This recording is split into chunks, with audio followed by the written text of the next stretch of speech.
ناظرین السلام علیکم. ڈاکٹر دانش پروگرام جواب چاہیے کے ساتھ حاضر ہے. آج ہمارے پہلے سیگمنٹ میں ہمارے بہت ہی اہم ایک معتبر گیسٹ ہیں جناب غلام سرور خان صاحب, سابق وفاقی وزیر برائے سول ایویشن, سابق وفاقی وزیر برائے پیٹرولیم, سینئر سیاستدان.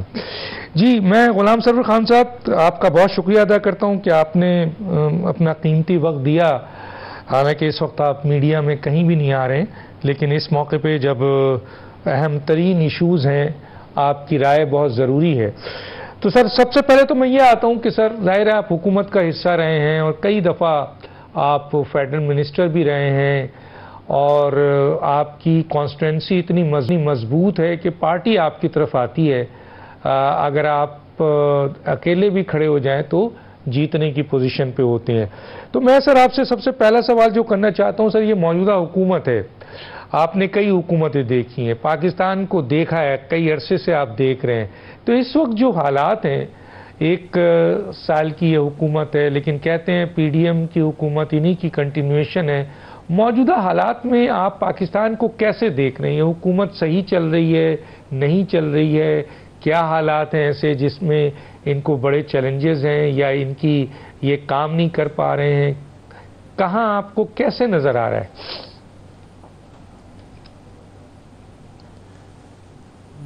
ڈاکٹر صاحب شکریہ, کافی عرصے بعد آپ سے ملاقات ہو رہی ہے, 2 سال کے بعد. 2 سال میں بالکل کسی ٹی وی چینل پہ میڈیا میں آیا ہی نہیں, تو بس آپ سے بات ہوئی, آپ کے کہنے پہ میں حاضر خدمت بھی ہوا. جہاں تک موجودہ حکومت کا تعلق ہے یا موجودہ حالات کا تعلق ہے, ویسے تو پاکستان جب سے ہم نے ہوش سنبھالا ہے دیکھا ہے جھٹکوں پہ جھٹکے لگتے چلے آ رہے ہیں اور ہر دور میں کوئی نہ کوئی کرائسس رہا ہے.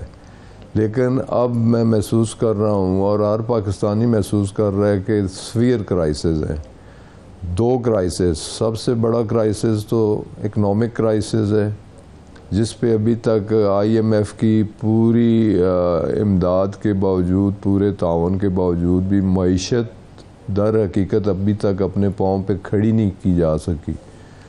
اور اس سے بھی زیادہ خطرناک صورتحال لا اینڈ آرڈر کی ہے, اور ہمارے 2 صوبے خیبر پختونخوا اور بلوچستان دونوں سلگ رہے ہیں, آگ میں جل رہے ہیں. دونوں میں انرسٹ پائی جاتی ہے, ڈیلی کہیں نہ کہیں کوئی دھماکہ ہوتا ہے, خودکش بمبار کو کارروائی کرتا ہے, ڈیلی شہادتیں ہو رہی ہیں اور اس کی شرح بڑھتی جا رہی ہے, ایوریج بڑھتی جا رہی ہے. اگر اس کا کمپیریزن ویکلی کیا جائے تب بھی, منتھلی کیا جائے تب بھی, ایئرلی کیا جائے تب بھی اس کی شرح بڑھتی جا رہی ہے اور ابھی تک ہم اس پہ قابو نہیں پا سکے.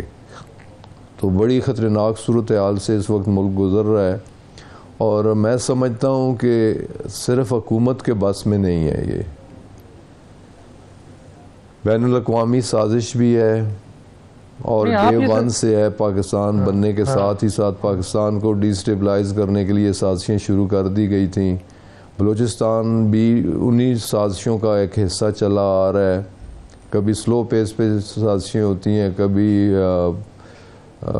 پاکستان کو سرنگوں کرنے کے لیے, پاکستان کو کچھ چیزیں منوانے کے لیے فاسٹ پیس پہ بھی دہشت گردی کی کارروائیاں شروع ہو جاتی ہیں.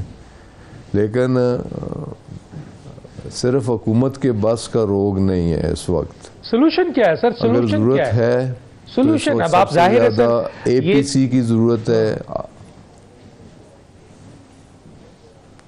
اے پی سی کی ضرورت ہے کہ آل پارٹیز کانفرنس ہونی چاہیے, تمام پولیٹیکل پارٹیز, بلوچستان کی چھوٹی بڑی پارٹیز کو اس میں شامل کرنا چاہیے, نیشنل پارٹیز کو بھی بیٹھنا چاہیے, آل پارٹیز کانفرنس ہونی چاہیے. اور نیشنل سیکیورٹی کمیٹی جو موجود ہے اس کا بھی تواتر کے ساتھ اجلاس ہونا چاہیے, ایک نئی اسٹریٹجی بننی چاہیے اور مل جل کے اس پہ کام کرنے کی ضرورت ہے. اچھا سر, کہا یہ جاتا ہے کہ چلیں بلوچستان پہ آپ دہشت گردی پہ آئے, میں کے پی کے پی آؤں گا, ظاہر ہے میجر ایشو ہے. کہتے ہیں کہ سر بلوچستان میں ایک وہ لوگ ہیں جنہوں نے جو مسلح ہو چکے ہیں اور بڑی ان کو بین الاقوامی ایجنڈے پہ کام کر رہے ہیں اور ان کے پاس جدید اسلحہ ہے، اربوں ڈالر ان کو دیے جاتے ہیں اور ان کا کام پاکستان کو ڈی اسٹیبلائز کرنا ہے. ان کو حکومت پاکستان، چاہے وہ صوبائی حکومت ہو چاہے مرکزی حکومت ہو، کیسے نمٹے.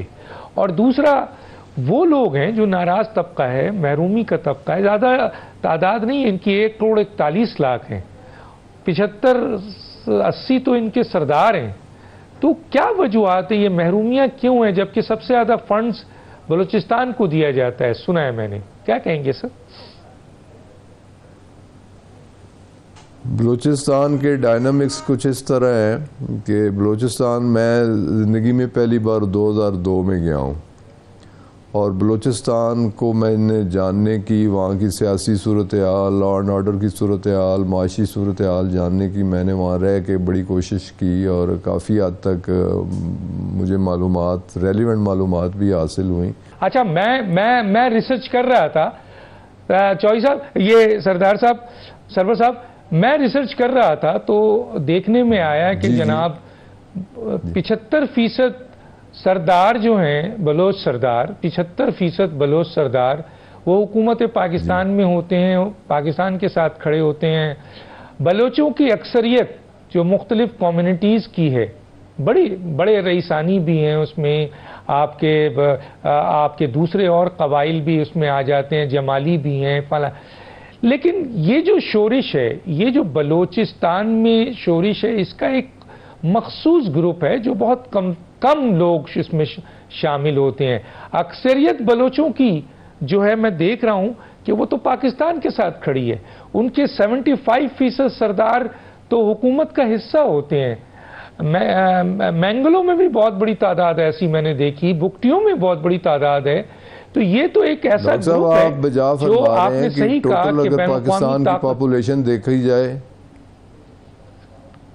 24 کروڑ میں سے 13-14% بلوچستان کی آبادی بنتی ہے اور ان 13-14% میں سے بھی 7%، 6-7% بلوچ آبادی بنتی ہے.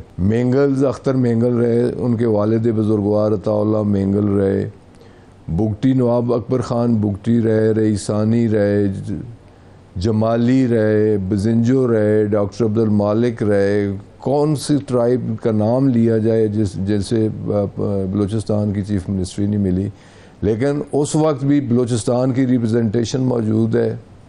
بلوچستان کی تمام پولیٹیکل پارٹیز کی ریپرزنٹیشن موجود ہے، کولیشن گورنمنٹس موجود ہیں. جو دہشت گرد ہیں، دیکھیں محرومیاں تو کراچی میں بھی ہیں، اردو اسپیکنگ کو بھی ہے، سندھیوں کو بھی ہے، پنجابی جو ہیں بہت سارے وہ ان کو بھی محرومیاں ہیں، پٹھانوں کو بھی محرومیاں ہیں.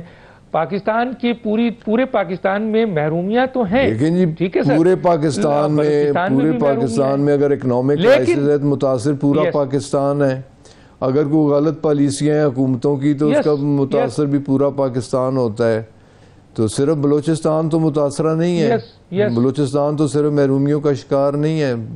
تو میرا یہاں سوال ہے سرور صاحب، میرا یہاں سوال ہے کہ ایک خاص گروپ جو ہے اس نے اس حقوق کا نام لے کر اور محرومیوں کا نام لے کر چلیں، بالکل کام ہونا چاہیے وہاں پر.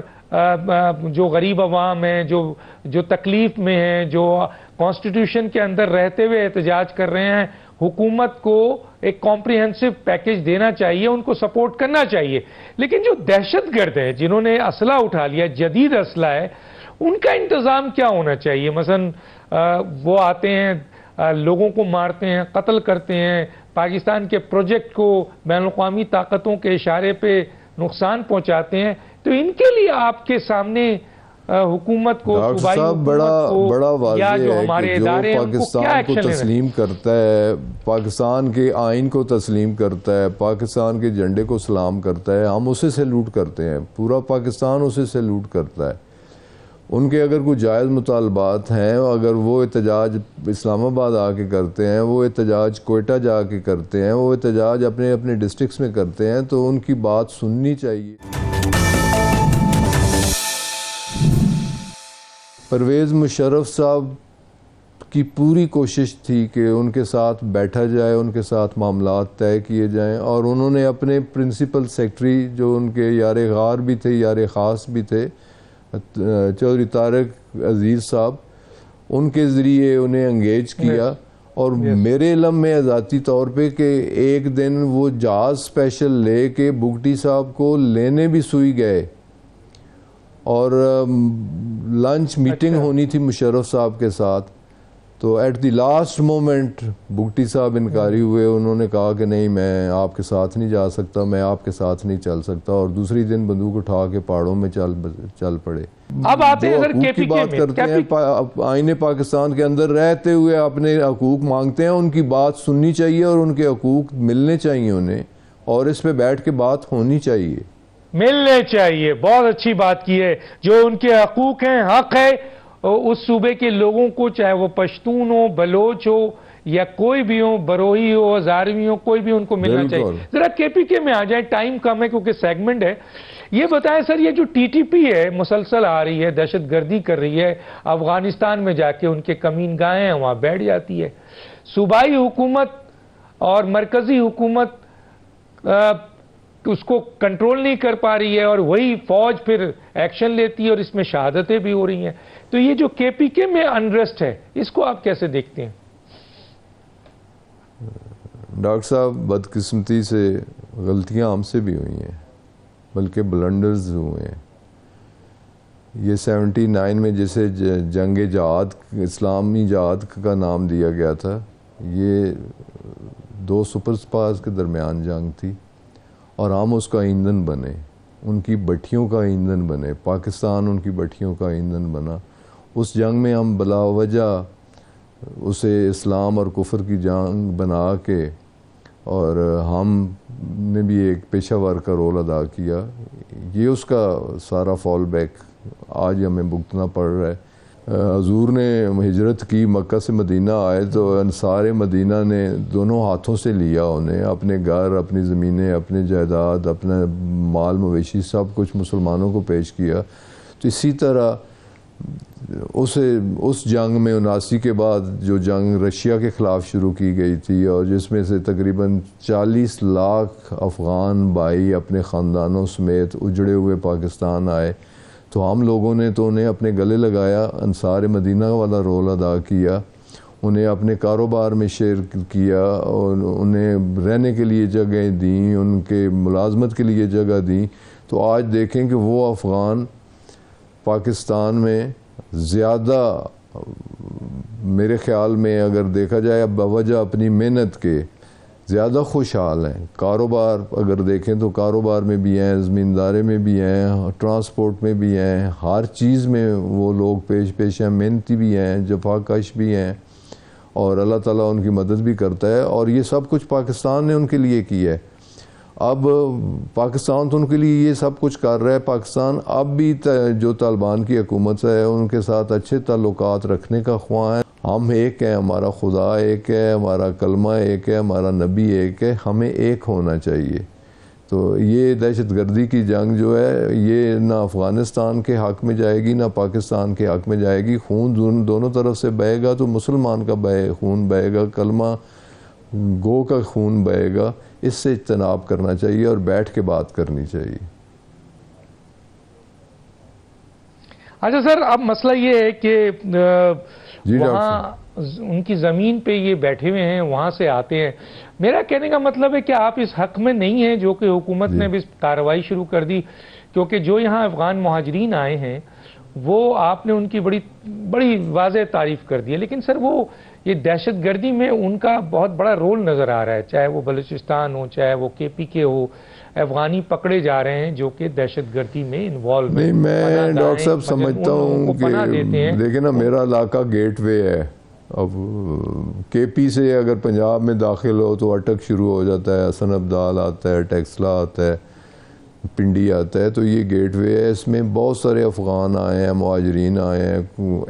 اس میں تاجک بھی تھے، اس میں مختلف زبانیں بولنے والے، پرشین سپیکنگ بھی تھے، پختون سپیکنگ بھی تھے، ازبک بھی تھے، تاجک بھی تھے. وہ پرامن لوگ تھے. اور اب بھی ان میں سے موسٹلی مور دین 90%، میں تو مور دین 90% بھی کہوں گا کہ اس میں امن پسند لوگ ہیں، کاروباری لوگ ہیں، پاکستان میں رہ کے اپنے بچوں کا روزگار ادھر سے پیدا کرتے ہیں. اگر انہیں بھیجنا ہے تو ضرور بھیجنا چاہیے، انہیں اپنے وطن جانا چاہیے، لیکن انہیں باعزت طریقے سے ان کا ایگزٹ ہو. لیکن نا جو افغان اجڑ کے آیا ہے اپنے وہاں، اس کا گھر بار ختم ہو گیا، زمین جائیداد ختم ہو گئی، وہ جا کے کہاں رہے گا؟ پہلے پارشلی. لیکن اب تو سر پنجاب، اب تو افغانستان آپ سے بہتر ہے سر، اس کی اکانومی آپ سے بہتر ہے، لیکن ان کی اکانومی اب بہتر ہے، وہ تو اب سٹیبل ہے، ساری چیزیں ان کی چیزیں بہتر ہو رہی ہیں. انہیں بھی اپنے گھروں کو جانا چاہیے، لیکن انہیں ایک موقع فراہم کرنا چاہیے کہ جو اپنا گھر بار جن کا وہاں نہیں رہا، جن کی زمینیں جائیدادیں ختم ہو گئیں، جن کے مکانات اس جنگ میں تباہ ہوئے، جن کے پاس اب رہنے سہنے کے لیے وہاں جگہ نہیں ہے، انہیں کم از کم ایک موقع فراہم کرنا چاہیے کہ وہ لوگ ایگزٹ ہو، لیکن عزت کے ساتھ ہو، ایگزٹ ہو عزت کے ساتھ ہو. اچھا سر، تیسرا ایک بڑا اہم ایشو ہے، تیسرا ایک اہم ایشو ہے سر، تیسرا وہ یہ ایگزٹ عزت کے ساتھ ہو ان لوگوں کا، کیونکہ اب ظاہر ہے حکومت ایکشن لے رہی ہے اس پہ. میرا آپ سے جو سوال ہے سر وہ یہ ہے کہ آپ نے کہا کہ جی اس دہشت گردی پہ یا ان تمام چیزوں پہ مل بیٹھ کے تمام سیاسی جماعتیں کریں. کیا آپ اس بات کے لیے، کیونکہ اب ایک بات اور اٹھائی جا رہی ہے کہ موجودہ حکومت جو ہے وہ اس کے اندر وہ صلاحیت نہیں ہے، سارا بوجھ اسٹیبلشمنٹ پہ آ رہا ہے، فوج پہ آ رہا ہے، اور سارا بوجھ اس فوج اب اٹھا رہی ہے. تو کیا یہ بہتر نہیں ہے کہ قومی حکومت بنائی جائے جس میں تمام سیاسی جماعت، جو بڑی سیاسی جماعت ہیں، وہ مل کر اس چیلنجز کا مقابلہ کریں؟ کیا کہتے ہیں سر؟ دیکھیں جی، جتنے نیشنل ایشوز ہیں ان کے لیے نیشنل کنسنسس کا ہونا ضروری ہے، اور قومی حکومت بھی اگر بن سکے تو ضرور بنانی چاہیے ان نیشنل ایشوز کے لیے، لیکن تمام پولیٹیکل پارٹیز کو کانفیڈنس میں لے کے. میں ایک چھوٹی سی بات کرنا چاہتا ہوں کہ دیکھیں، میاں محمد نواز شریف بیمار تھے، اور ان کی بیماری، ان کی رپورٹس دیکھ کے، میں اس کیبنٹ میں تھا، عمران خان صاحب نے عذرائے انسانی ہمدردی انہیں ٹریٹمنٹ ابراڈ کے لیے بھجوا دیا. تو کوئی حرج نہیں اگر عمران خان کو جیل ہو گئی ہے، سزا ہو گئی ہے، کیسز بھگت رہے ہیں، وہ اپنے قانونی لڑائی لڑتے رہیں، لیکن انہیں بھی کانفیڈنس میں لینا چاہیے. آل پارٹی کانفرنس میں انہیں بھی مدعو کرنا چاہیے، ان کی پارٹیسپیشن بھی ہونی چاہیے کہ وہ بھی ایک نیشنل لیڈرشپ ہے. ان کی جماعت بھی پاکستان کی اس وقت سب سے بڑی جماعت، قومی جماعت بن کے مرج ہوئی ہے، کہ اس جماعت کی جڑیں خیبر سے لے کے گوادر تک اور کراچی تک اس جماعت کی جڑیں موجود ہیں. تو انہیں لا تعلق نہیں رکھنا چاہیے. اگر قومی حکومت بنتی ہے تو اس میں بھی انہیں شامل کرنا چاہیے اس جماعت کو، اور اگر اے پی سی ہوتی ہے تو اس میں بھی اس جماعت کو اور اس جماعت کی لیڈرشپ کو مدعو کرنا چاہیے. اچھا، بس ایک آخری سوال سر، 30 سیکنڈ ہے. یہ جو سوشل میڈیا میں بیٹھے ہوئے لوگ فوج کے خلاف پروپیگنڈا کر رہے ہیں اور باہر بیٹھ کر جو ہے وہ انڈیا کی زبان، را کی زبان بول رہے ہیں، اور پاکستان کے اندر بھی ایسے کچھ لوگ ہیں جو دیکھنے میں آ رہا ہے کہ اس موقع پہ جب قومی یکجہتی کی بات ہونی چاہیے، ان کے جو ویلاگز ہیں یا ان کی اسٹیٹمنٹس ہیں وہ ملک کے خلاف ہے، فوج کے خلاف ہیں، ریاست کے خلاف. ان کا بندوبست کیسے کرنا چاہیے؟ 30 سیکنڈ ہے سر آپ کے پاس. دیکھیں جی، افواج پاکستان کی بقا، سلامتی اور استحکام کی ضامن ہے. افواج پاکستان کی نظریاتی اور جغرافیائی سرحدوں کی محافظ ہیں. افواج پاکستان اور عوام پاکستان میں جو دوریاں پیدا کرنے کی کوشش کرتا ہے وہ اسلام کا بھی دشمن ہے اور پاکستان کا بھی دشمن ہے. کوئی بھی ہو، وہ کوئی پولیٹیکل لیڈرشپ ہو یا میڈیا ریلیٹڈ کوئی آدمی ہو، اس کے خلاف سخت ایکشن ہونا چاہیے، جو کہ افواج پاکستان اور عوام پاکستان کے درمیان خلیج پیدا کرنا چاہتا ہے. وہ پاکستان کا بھی خیر خواہ نہیں، اسلام کا بھی خیر خواہ نہیں، اور کسی پولیٹیکل پارٹی کا بھی خیر خواہ نہیں. وہ پاکستان اور اسلام کے دشمنوں کے ایجنڈے پہ عمل پیرا ہے. ایسے لوگوں کے خلاف سخت کارروائی ہونی چاہیے. سخت کارروائی کرنی چاہیے۔ سرور صاحب آپ کا بہت شکریہ، کسی اسٹیج پر اور چند ایشوز پہ ہم آپ سے بات کریں گے، آپ نے اپنا ٹائم نکالا۔ ناظرین یہ سیگمنٹ ختم ہوتا ہے، ایک چھوٹا سا بریک لیں گے، پھر واپس آئیں گے نئے سیگمنٹ کے ساتھ، نئے مہمان کے ساتھ۔ Welcome back. جی ہمارے ساتھ جو دوسرے سیگمنٹ میں اہم ترین گیسٹ ہیں وہ ہیں جناب علی محمد خان، رہنما تحریک انصاف، رکن قومی اسمبلی، سابق وفاق وزیر پارلیمانی افیئرز۔ جی علی محمد صاحب، میری آواز آ رہی ہے سر؟ جی ڈاکٹر صاحب السلام علیکم۔ وعلیکم السلام۔ اچھا سر، سب سے پہلے تو میں یہ آؤں گا کہ پاکستان تحریک انصاف نو ڈاؤٹ ایک بڑی سیاسی جماعت ہے، لیکن اس وقت جو دیکھنے میں آ رہا ہے کہ وہ کئی گروپس میں بٹ چکے ہیں، تنظیمی طور پر تحریک انصاف نظر نہیں آ رہی ہے۔ لوگ یہ سوال بھی اٹھا رہے ہیں اور کہہ بھی رہے ہیں کہ اب تحریک انصاف کے ووٹرز، عوام اور عمران خان بیچ میں جو اہم ترین تنظیم ہے وہ اس وقت مثلا بڑی گروپنگ کا شکار ہے، کیا کہیں گے؟ بسم اللہ الرحمن الرحیم، اللہم صلی علی محمد وعلی آلہ وصحبہ وسلم۔ عمران خان صاحب کی غیر موجودگی میں، اور خاص کر جب ان کی اور بھی ہماری جو سینئر قیادت کے کچھ لوگ ابھی بھی اندر ہیں، جیسے شاہ محمود قریشی ہو گئے، یا جو میاں محمود رشید صاحب ہیں، یا پنجاب کے حوالے سے ڈاکٹر یاسمین راشد صاحب ہیں، تو اس کا ایک اثر تو فطری طور پہ پڑنا تھا۔ لیکن یہ کہنا کہ ایک گروپس میں تقسیم ہو گئی ہے، میں اس سے ایگری نہیں کرتا۔ تنظیم کے حوالے سے ڈاکٹر صاحب آپ نے بات کی ہے، تو جہاں جہاں سیاسی آزادی ہے اور جہاں لوگوں کو تھوڑا بہت بھی میٹنگ کی اجازت ہے، تو وہاں تو کوئی ایشو نہیں ہے۔ جیسے خیبر پختونخوا میں کوئی مسئلہ نہیں ہے، وہاں ظاہر حکومت بھی ہے، لیکن حکومت سے پہلے بھی یہاں تنظیم زیادہ ایکٹیو تھی 9 مئی کے بعد۔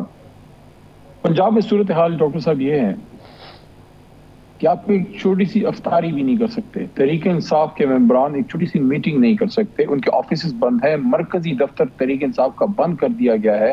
سندھ میں بھی کافی پابندیاں ہیں، پنجاب جتنی نہیں ہیں لیکن سندھ میں بھی کافی پابندیاں ہیں۔ بلوچستان میں بھی صورتحال ابتر ہے، دفتر ہمارا بار بار بند کیا گیا، ہمارے لوگوں کو مارا جا رہا ہے، اٹھایا جا رہا ہے، غائب کیا جا رہا ہے، پرچے کاٹے جا رہے ہیں، خواتین چادر چار دیواری۔ ان حالات میں دیکھیں تنظیمی لوگ کیا ہوتے ہیں، عام لوگ ہوتے ہیں، لوور مڈل کلاس کے نوجوان لڑکا لڑکی ہوتے ہیں جو ایک ایکٹیویٹی کرتے ہیں۔ اگر آپ نے پولیس اوپر بھیج دینی ہے، پرچے کر دینے، گھر توڑ دینے، گاڑیاں توڑ دینی ہے، تو تنظیم ہماری ایکٹیو ہے، موجود بھی ہے، لیکن اس وقت سیاسی آزادیاں نہ ہونے کے برابر ہیں ہمارے لیے۔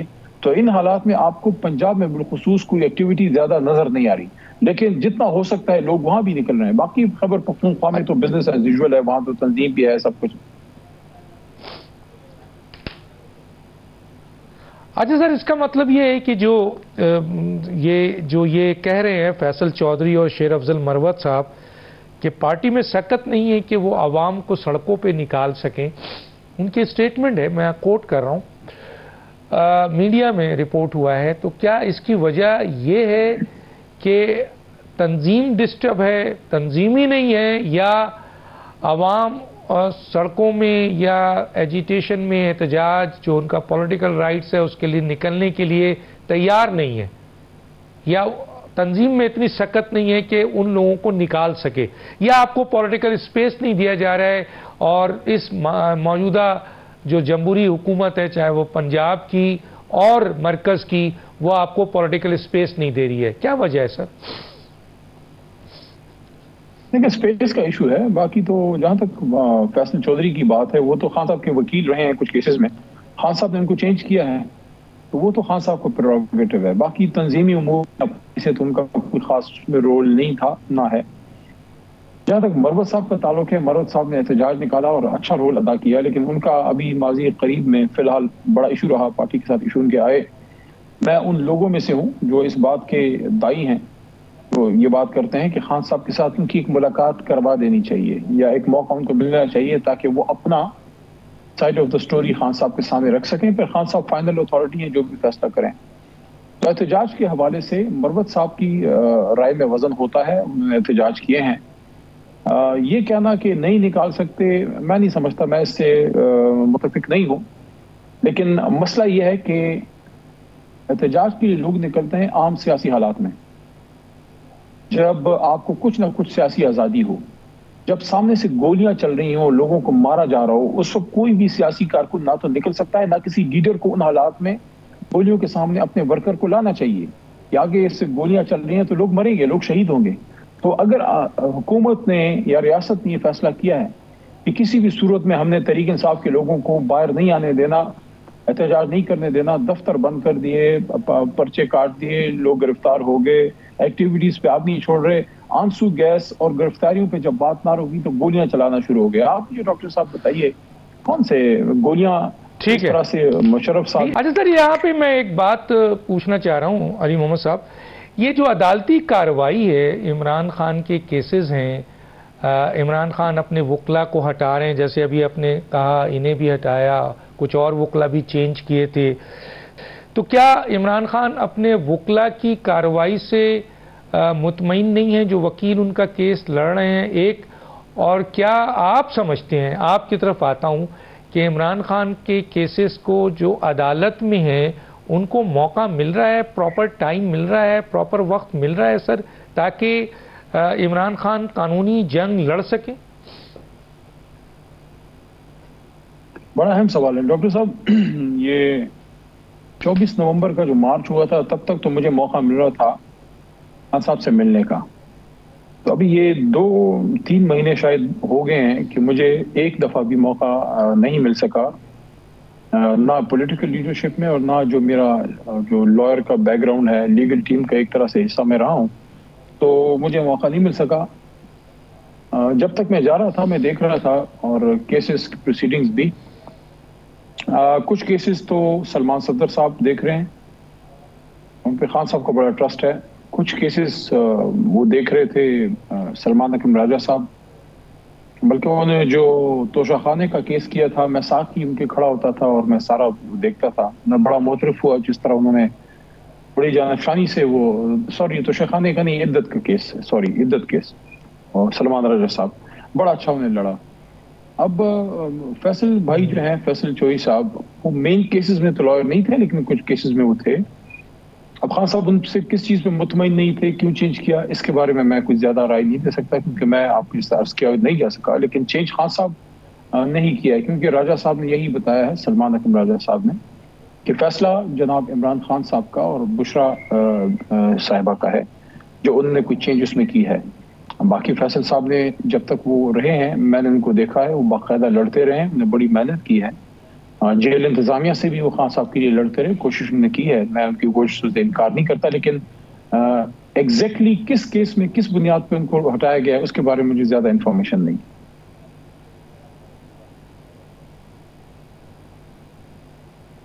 جی، میں نے آپ سے یہ بھی معلوم کیا تھا کہ آپ مطمئن ہیں عمران خان کے جو کیسز عدالت میں ہیں ان کو وقت مل رہا ہے، قانونی پروسیڈنگ ہو رہی ہے، ان کے کیسز کو پٹیشن جو بھی ہے وہ ٹائم مل رہا ہے پراپر سر؟ صاحب آپ کو میرا پتا ہے میں اسٹریٹ بات کرتا ہوں، اور اکثر اپنی جماعت کے بھی کچھ لوگ ناراض ہو جاتے ہیں، بعد میں اسی بات پہ آتے ہیں. لیکن یہ بات ایسی ہے کہ میں اس پہ بغیر لگی لپٹی رکھے سیدھی بات کروں گا کہ میں مطمئن نہیں ہوں. اپنے وکلاء کی نہیں میں بات کر رہا، میں پورے سسٹم کی بات کر رہا ہوں. 26ویں آئینی ترمیم ہونے تک امید تھی، 26ویں آئینی ترمیم ہونے تک امید تھی کہ عدالتوں سے کوئی انصاف ملے گا. 12 یا 13 نومبر کو خان صاحب کے ساتھ بیٹھا ہوا تھا میں اڈیالہ میں، ابھی احتجاج نہیں ہوا تھا 24 کا، کرائے پہ ان کی اہلیہ بھی تھی، بشرا صاحبہ بھی بیٹھی ہوئی تھی. میں نے خان صاحب کو یہ بات کی کہ خان صاحب یہ سامنے کیس پروسیڈنگ چل رہی تھی، تو میں نے ان کو اس طرح اشارہ کر کے کہا کہ مجھے ان عدالتوں سے اب زیادہ امید نہیں ہے، اور جو احتجاج ہے میں نے ان کو کہا کہ احتجاج 9 فروری کا ایک اہم دن تھا جو ہم نے مس کیا، اس دن احتجاج کی کال دے دینی چاہیے، یہ میں نے ان کو کہا. خان صاحب نے مسکرا کے مجھے کہا کہ یار میں اگر خود باہر ہوتا تو میں احتجاج کی کال دے دیتا. ان کو پھر میں نے کہا کہ کوئی بھی طریقے سے جس میں ڈیل نہ ہو، بغیر ڈیل کیے ہمیں آپ باہر چاہیے، آپ کو باہر آنا چاہیے، قوم کا وقت ضائع ہو رہا ہے، آپ قوم کو لیڈ کیجئے. تو اس وقت ابھی 26ویں آئینی ترمیم نہیں ہوئی تھی، تو جو اڈیالہ کے اندر عدالت تھی اس میں سے تو مجھے امید نہیں تھی، لیکن کم از کم ہائی کورٹ لیول پہ کچھ کیسز میں ریلیف میرٹ پہ خان صاحب کو ملا. اس میں عدت کیس بھی تھا، جس میں القادر کیس بھی تھا، اس میں سلمان صفدر صاحب نے بڑا اچھا لڑا، عدت کیس سلمان راجہ صاحب نے بڑا اچھا لڑا.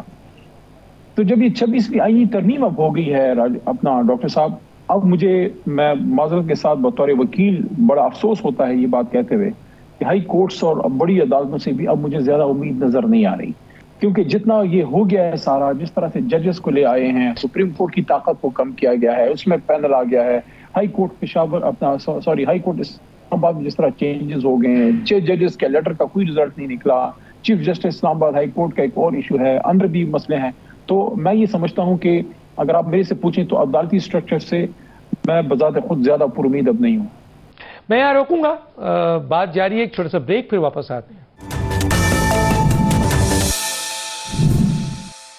ہم سے جو معافی کے خواستگار ہیں، یا ہم اس سے بھی معافی منگوانے کی ڈیمانڈ اس بات پہ نہ کریں کہ سابق وزیر اعظم کے خلاف جو سازش ہوئی، جو ایکسیپٹڈ ہے کہ امریکہ کی طرف سے انٹرفیرنس ہوئی تھی، اس پہ کوئی معافی مانگے گا؟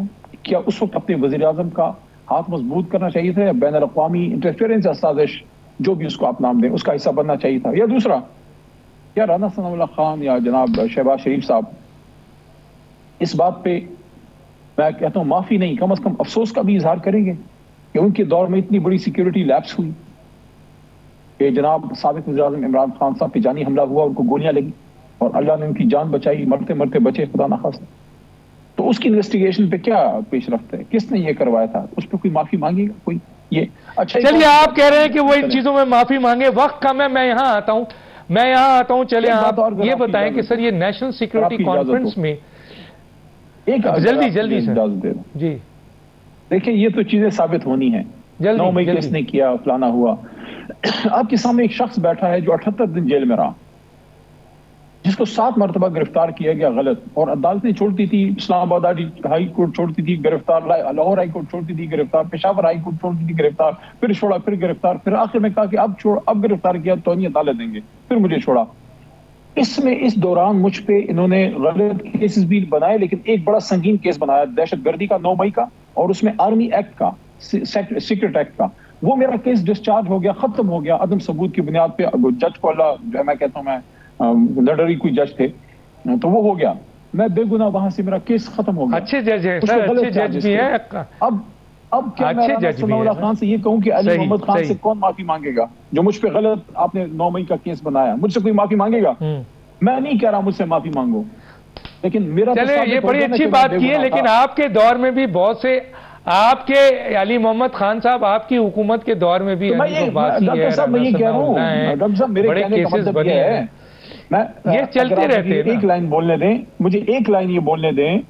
میں یہ عرض کر رہا ہوں کہ معافیوں پہ جائیں گے تو بات دور تک لگ جائے گی. آپ کے سامنے زندہ مثال بیٹھی ہے، میں خود کہہ رہا ہوں کہ میں کسی سے نہیں کہتا میرے سے معافی مانگو، بٹ ٹھیک ہے اللہ کی طرف سے تھا. میں یہ کہہ رہا ہوں اس معافی کے چکر سے نکلیں، قوم کو آگے لے کے چلے آگے چلتے ہیں. سر آجا سر غلطیوں کی بات کر لیتے ہیں. سر آپ نہیں مانتے کہ یہ جو نیشنل سیکیورٹی کانفرنس میں جو ایک ایجنڈا تھا دہشت گردی کے خلاف، اس میں جو تحریک انصاف ملک کی سب سے بڑی سیاسی جماعت ہے، عوام میں ان کی بڑی پینیٹریشنز ہے، اس اہم ترین موقع پہ تمام اختلافات بھلا کر اس کو اس کانفرنس کا حصہ بننا چاہیے تھا. یہ بہت بڑی تحریک انصاف کی سیاسی غلطی نہیں ہے، اور عمران خان نے اس کو انڈوس کیا، یہ ان کی غلطی نہیں ہے. مختصر اس پر کمنٹس کریں، میں آگے جاؤں گا. میں نے تو رائے دی تھی کہ جانا چاہیے. میرا تو یہ لگتا تھا کہ وہاں جا کے ہم خان صاحب کا موقف صحیح بھرپور طریقے سے لڑیں، کیونکہ میں تو ہمیشہ فائٹ پہ بلیو کرتا ہوں.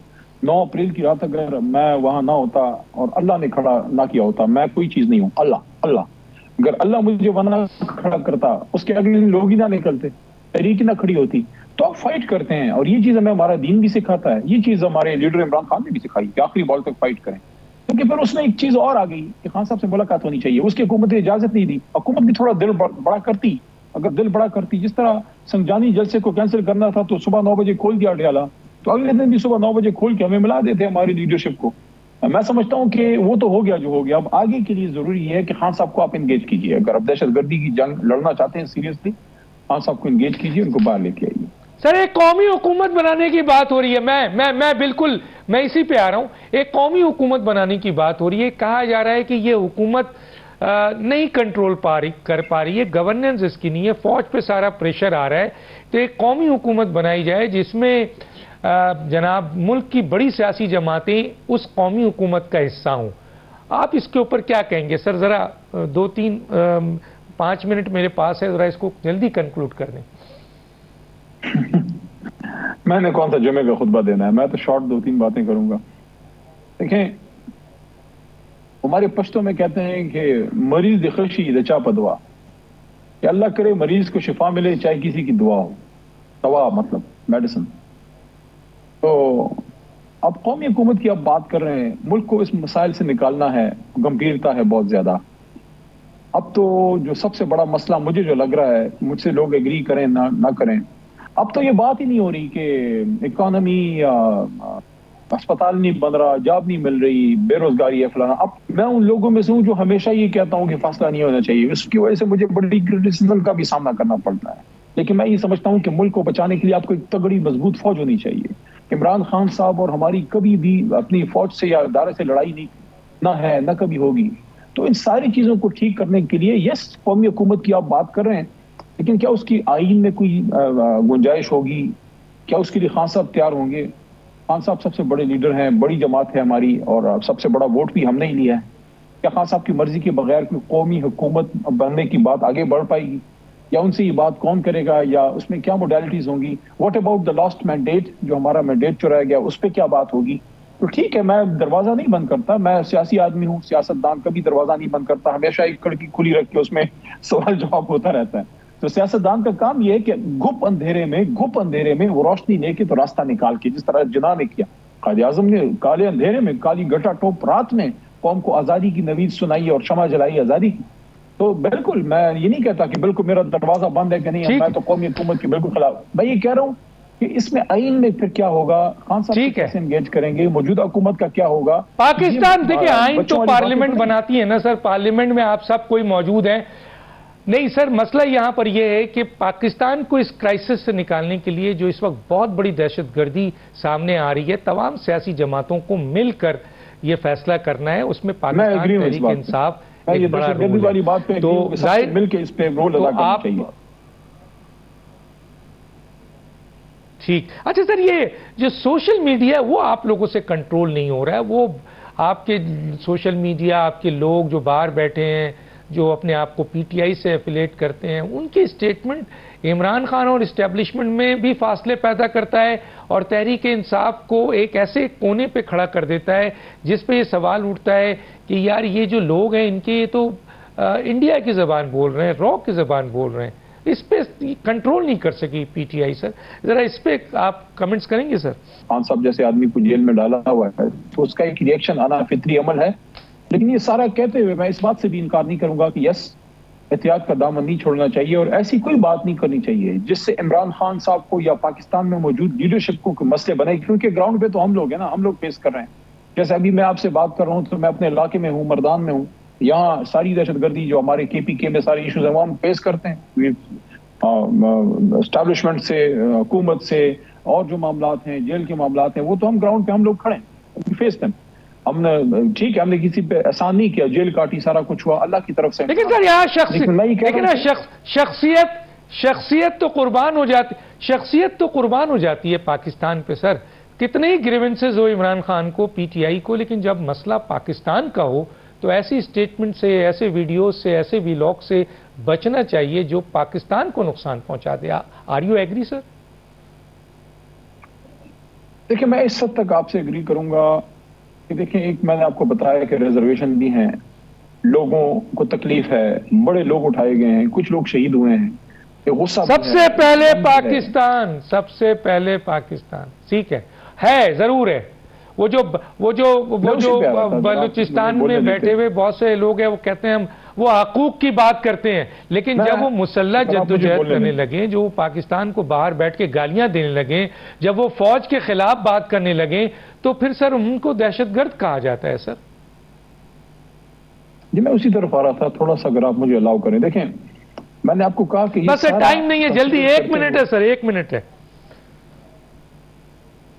جی میں یہ عرض کر رہا تھا کہ یہ سارا کنسیڈر کرتے ہوئے کہ لوگوں کو گلے بھی ہیں، غصہ بھی ہے، ریزرویشن ہے، ان کا لیڈر جیل میں ہے، بہت سے لوگ شہید ہو گئے ہیں، لیکن اس کے باوجود میں اس حد تک آپ کے ساتھ اس نقطے پہ ایگری ہوں کہ کوئی ایسا کام ہرگز نہیں ہونا چاہیے جس سے یہ سب زلالی پرچم خدا نخواستہ اس کو نقصان ہو یا ملک کی سلامتی کو نقصان ہو. اس حد تک میں ایگری ہوں اور میں یہ سمجھتا ہوں کہ بالکل پاکستان کی سلامتی. واہ واہ واہ واہ. بس آخری 30 سیکنڈ سر، ایک سوال کا جواب، ایک سوال کا جواب آخری پوری کریں. علی امین گنڈا پور کو آپ لوگ ریپلیس کر رہے ہیں سر، کوئی ایسی نیوز ہے؟ آخری 20 سیکنڈ ہے سر. دیکھیں اس نے بڑی مشکل میں کام کیا ہے، میرے پاس ابھی کوئی ایسی انفارمیشن نہیں ہے. اگر خان صاحب مجھ سے رائے مانگیں گے، باقی تو لیڈر ہے جو ان کا فیصلہ ہو، اگر میرے سے رائے مانگیں گے میں کہوں گا کہ نہیں، علی امین فی الحال بہتر چوائس ہے. بہت شکریہ سر. وقت کمی ہے، کسی اسٹیج پہ مزید بات کریں گے. محمد صاحب وقت ختم ہوا چاہتا ہے. ناظرین ڈاکٹر دانش کو یاد دیجیے. اللہ حافظ.